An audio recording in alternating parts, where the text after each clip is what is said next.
బంగారం, వెండి ధరలు గత 2 రోజుల్లో భారీగా తగ్గాయి. బంగారు ధర చూసుకున్నట్లయితే 2 రోజుల్లోనే 19,000 నుంచి 20,000 వరకు తగ్గింది. ఇక వెండి ధర చూసుకున్నట్లయితే 2 రోజుల్లో దాదాపు 85,000 తగ్గింది.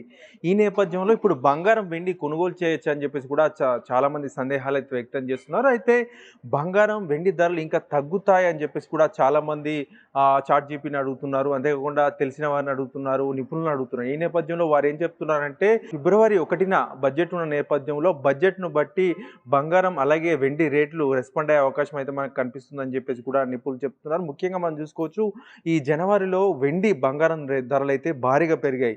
అయితే ఈ ఇదేంటంటే ప్రస్తుతం ఉన్న ట్రెండ్ కొనసాగుతుందా లేదా అనే దానికి ఇంకా ఖచ్చితమైన చెప్పలేమని చెప్పేసి కూడా చెప్తున్నారు. ప్రస్తుతం మనం చూసుకున్నట్లయితే అంతర్జాతీయంగా ఈ గోల్డ్ గానీ, సిల్వర్ గానీ తగ్గుముఖం పట్టే అయితే మరోసారి పెరిగే అవకాశం ఉందని చెప్పేసి కూడా అంచనా వేస్తున్నారు. ఈ నేపథ్యంలో ఇప్పుడు పెట్టుబడి పెట్టొచ్చా అంటే ఏం చెప్తున్నారంటే ఫర్ ఎగ్జాంపుల్ మీ దగ్గర 10,00,000 ఉంటే అందులో 2,00,000 ఇప్పుడు పెట్టండి.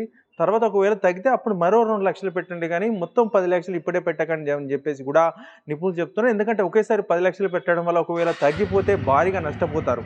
ఒకవేళ పెరిగినట్లయితే భారీగా వస్తది కానీ రిస్క్ ఉంటుందని చెప్పేసి కూడా నిపుణులు చెప్తున్నారు. రిస్క్‌ను బట్టి మీ నిర్ణయాలు తీసుకోవాలని, అంతేకాకుండా ఇక పెరుగుతుందని చెప్పేసి కూడా భారీగా పెట్టుబడి పెడితే కూడా నష్టభయం ఉంటుందని చెప్పేసి కూడా వారు హెచ్చరిస్తున్నారు.